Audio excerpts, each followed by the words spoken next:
All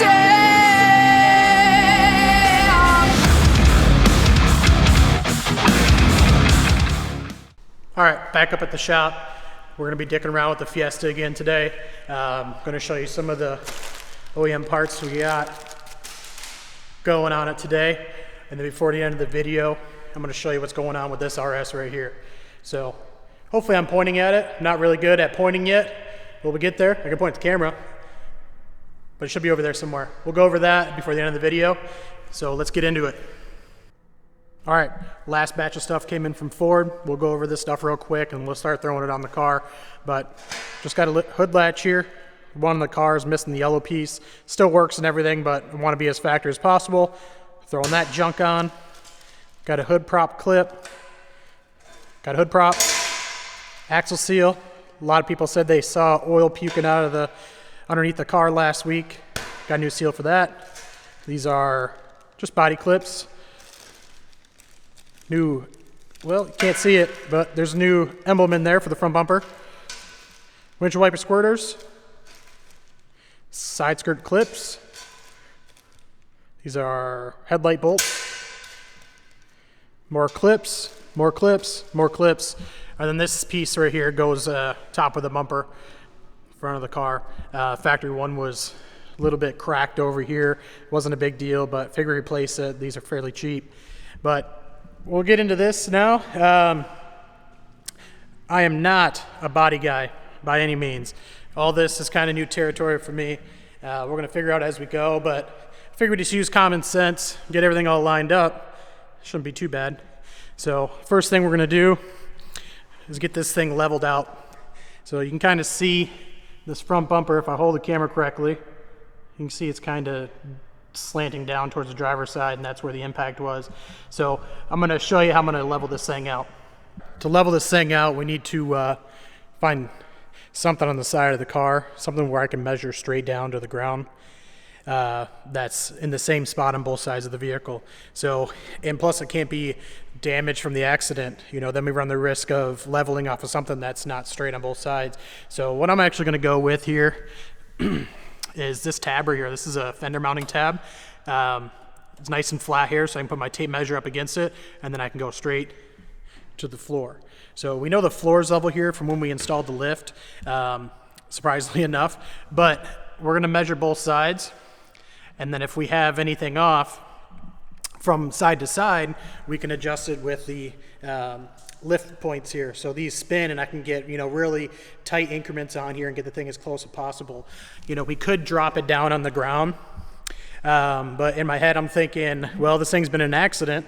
Subframe might be bent, still not replaced yet, and it's not aligned. So if, say, something bent is over here, you know, it might affect the way the car sits on the ground.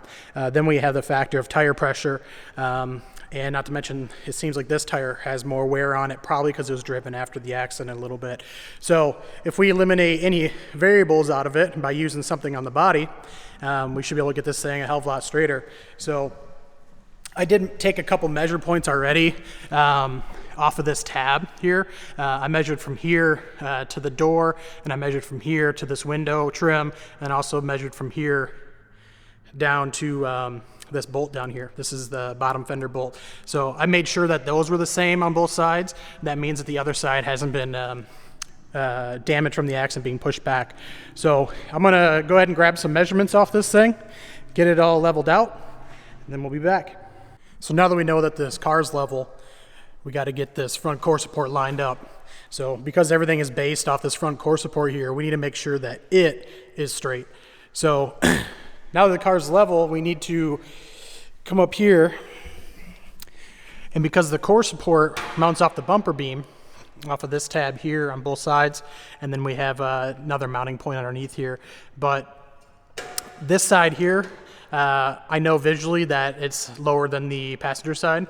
So I'm gonna be taking these bolts here, loosening them up, and then measuring a point that's the same on both sides from here to the ground. And then again on the other side. And then I'm gonna steal my sweet jack handle back, put the hood prop that I showed you guys earlier in, and then I'm gonna jack this side up until it's level with the passenger side, then crank these bolts down. And then once we get to that point, we know this whole front end is going to be centered. I'll center it left to right, probably off camera. And then we can start lining all the body panels up from here. So I'm going to get into it. All right, got this front bumper beam here lined up. It was a pain in the ass, but now she's nice and straight. So I put the jack underneath the driver's side there and lifted it up with the bumper beam actually loose. First I tried bending the frame, but obviously you can only get so far before the car is lifted up. So I actually pushed here first, brought it up, and then got as close as I got. It was about a ½ inch off actually from the passenger side. So I had a lot to make up, but I broke these 13s loose here, put the jack underneath here and lifted up as high as I could. Then I let it sit for about 5 minutes just to see if we get any sort of flex through here. You know, obviously frames are designed to crumple, but they're not really designed to flex or move. That's why you got to use a big machine, and you know, just using the vehicle's weight on a jack to lift it up, it's really not going to get much. But I figured I'd try. But I got this side up with the jack underneath it about a 1/4 inch, and then I just took the other 1/4 inch out the passenger side over here. So now it's straight across. I think before final assembly I'll put a level on it. I don't actually have a level here, but I'll put a level across the front bumper.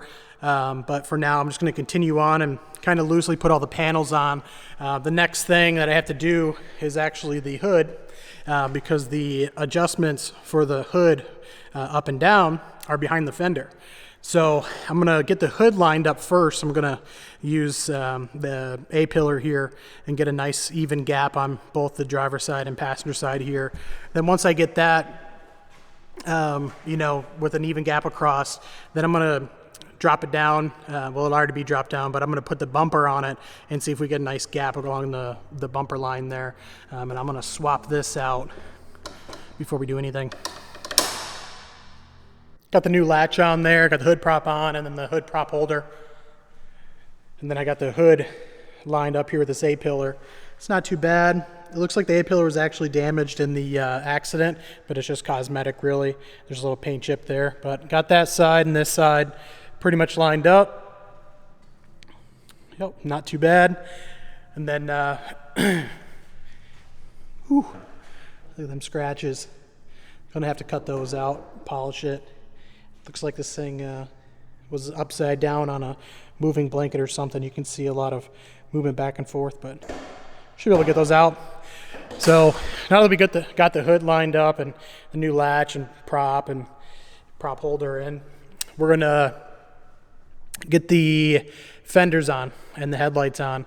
I don't think I can actually get the bumper on until the fender's on, seeing as there's a mounting point on the fender. So next step's gonna be fenders. It looks like, well, got together as best as I could. You know, the passenger side fits pretty well because it wasn't involved in the accident at all. So we have some nice body gaps here, you know, along the hood and the A-pillar and everything. Headlight fits in there pretty nice. But the driver's side's still an issue. Frame rail being pushed in and not exactly in the factory location has been giving me a little bit of issues. I deleted a lot of film because I was starting to lose my shit, but it looks pretty good for the most part, you know, doing with what I can with the tools I have here. But you can kind of see the headlight sunken in here. It should be flush. The hood gap's not too bad. It's a little tight in the middle, but I think we can sort that out. But the biggest issue is the headlight fitment, and I can't run it like this because there's actually a clip on the bottom here I had to remove in order to get the headlight anywhere remotely close to where it should be from the factory. So, and then I got a little bit of adjustment to make on the hood. We got too big of a body gap here, and then you can see, you know, you got a big step up. So this is easy. That's not a problem at all. Everything's still kind of loosely on, but I got to remove the fender again to adjust this to get it to come down. But that shouldn't be an issue at all. Like I said, we threw the 1552s on. I know they're played out, but I still like them.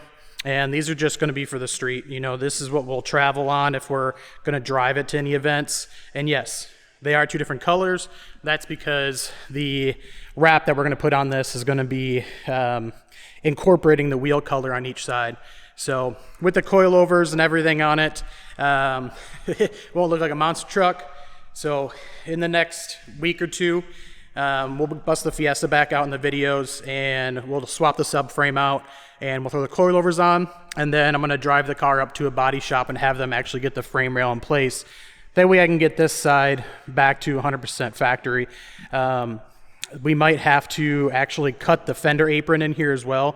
There's some bracketry that goes up here. That's a little far off. You can kind of see there's a little bracket here from the fender that bolts to the fender apron, and it's too far off. It's about a 1/4 inch to a 1/2 inch out of place. So I want this, I mean, you can't see it, it doesn't really affect anything, but I want it to be perfect. So all this area here is bent up. So this might get removed, all the spot welds drilled out, and a new one welded in place at the same time. And then that'll give me some time to work on some other vehicles here in the shop. So we'll see this car in about another 2 weeks, I would say. And at that point it should be running and driving. And then we'll do a quick video of the coilovers and subframe, and that should pretty much do it.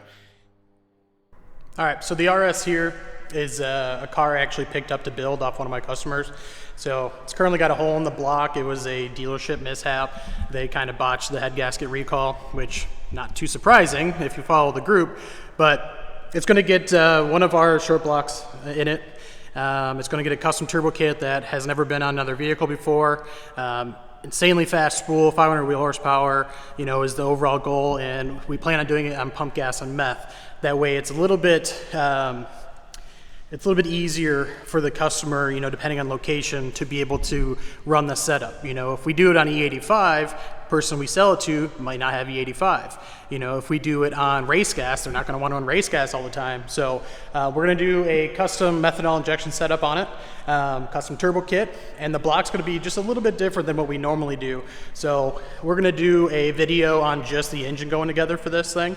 So you'll see then all the changes that we're making from our traditional short blocks that we currently offer on the website. So like I said, it's going to be for sale. It's going to be around the $35K mark. If you're interested in it, you can shoot me an email. I'll put it in the description. But if it's something that you are interested in, you know, we could change it up. You know, a couple things. The engine, turbo kit, that's all pretty much set. But if you want to do different wheels on it, if you want to do a trans build on it with an LSD and everything, we could do that while it's all apart. You know, it already has an ETS Extreme catback on it, which we could change up if you wanted, but I'd probably just leave it. It's already a decent enough exhaust. We could do coilovers on it, springs, sway bars, you know, anything can go on it at no additional cost, you know, besides the part itself. The labor would just be included in the selling price of the vehicle because it's all going to be a part anyways. So it's a 2016, it's an RS2, has the Recaros in it, has a sunroof on it. The body is in perfect shape, no rock chips or anything on the front. It's got 23,000 miles on the chassis itself. The engine will have about 200 by the time it's ready to be sold. But it pretty much does it. I mean, it has wheels and tires already on it.